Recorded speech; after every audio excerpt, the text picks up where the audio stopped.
Imagine a volcano so quiet, so deeply dormant, that it hasn't made a peep since woolly mammoths were still around. Right. That's a 12,000-year sleep. And then you fast forward to just a regular Sunday morning in Ethiopia, and that silence is just shattered. And it wasn't a slow buildup. The locals didn't say, they felt some tremors. They reported a shockwave. Wow.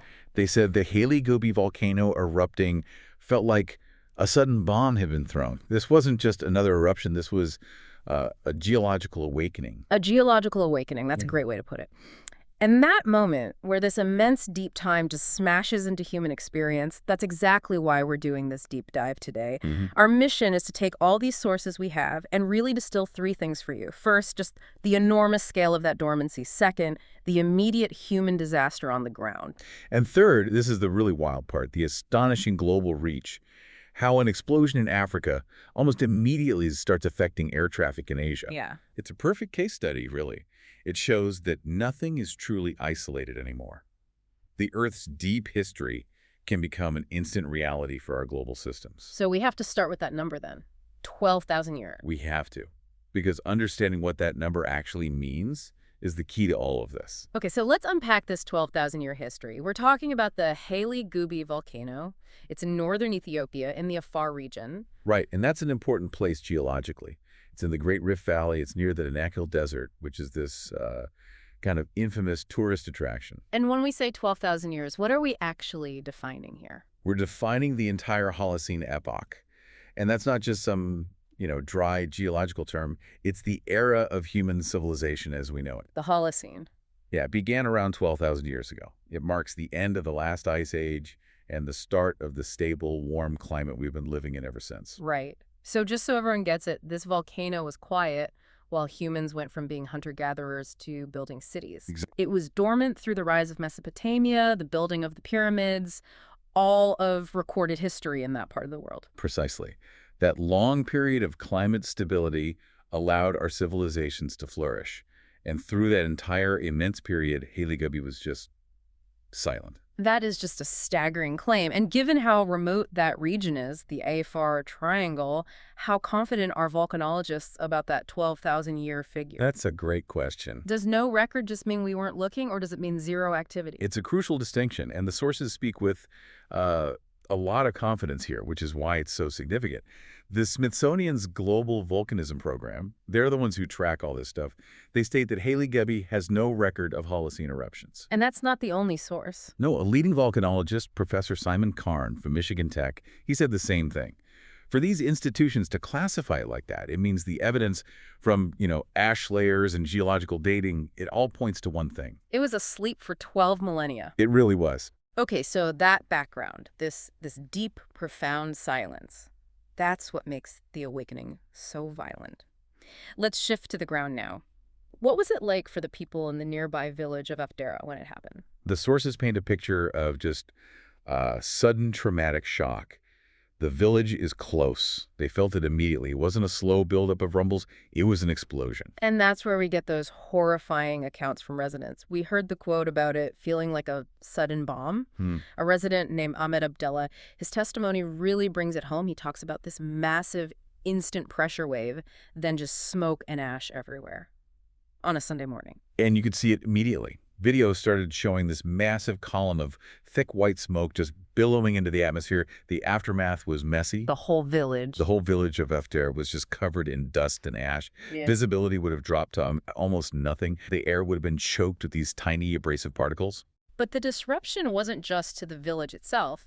This area, like you said, is near the Danakil Desert. And that place is a major tourist draw, strangely enough. It is. So what does it mean to be stranded in that specific environment? That's where the local impact turns into a serious crisis. The Danakil is incredibly remote. The infrastructure is minimal, the roads are basic, and the heat. The heat is brutal. It's one of the hottest places on Earth. Temperatures can soar way above 100 degrees Fahrenheit. So if you're a tourist or a guide out there and suddenly ash starts falling, it's catastrophic. Right, because ash is slippery, it kills visibility, and it can wreck a car engine if it gets sucked in. Exactly. The ash fall just shut everything down. It left tourists and their guides trapped, isolated, and probably running low on supplies in an environment that is hostile on a good day. And it turned this rugged adventure into a survival situation. All because a mountain that was quiet for 12,000 years decided to wake up. That layer of ash is the local story. But this is where it gets, for me, really interesting. Because the story doesn't stay local, does it? No, that and more. With an eruption of this size, the plume gets shot high up into the upper atmosphere. The jet streams grab it, and they can carry it across continents. And the first sign of that is usually in aviation. Always. Okay, so if we trace that path, where did these clouds of pulverized rock end up next? They traveled as far as India, and they started impacting airspace and forcing immediate changes for international flights in South Asia. That is just astounding. A dormant volcano in East Africa leads to flight cancellations in India. Why is volcanic ash such a severe hazard? Why ground multi-million-dollar planes so far away? It all comes down to what the ash is and what a jet engine does. The ash is mostly, pulverized rock and volcanic glass full of silica. Okay. And what happens when a jet engine swallows that? Well, a jet engine runs incredibly hot. We're talking over 1,000 degrees Celsius inside the combustion chamber. Right. When those fine silica particles get drawn in, they melt. Instantly, they turn into this sticky molten glass. Oh, wow. And that molten glass then gets carried back through the turbine stages of the engine. Where it cools down and solidifies again. Precisely. It coats the turbine blades, it constricts the airflow, and if enough of it builds up, it basically chokes the engine.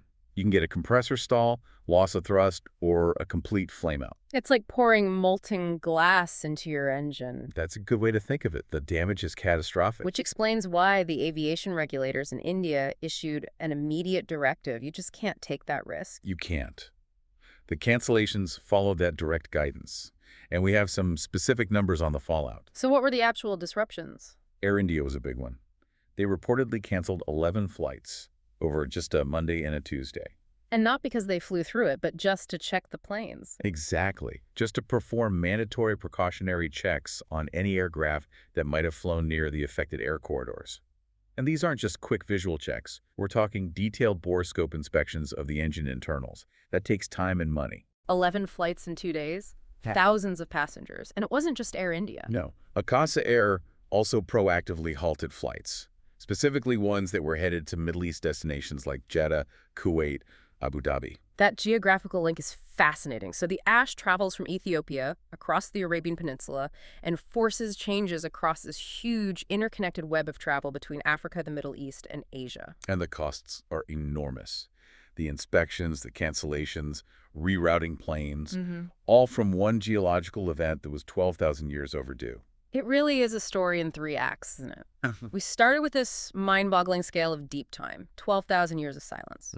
Then we moved to the horrifying immediate reality on the ground, the shockwave, the trapped tourists in the desert. And then we follow the consequences across continents with melting silica threatening jet engines over Asia. And the speed of that transition is the key takeaway for me. What took 12,000 years to build up translated into a global crisis in less than 48 hours. So what does this all mean for us? I mean, the significance of Hayli Gubbi isn't just that it happened. It's the sheer length of the cycle it broke. It feels like a real learning moment. Absolutely.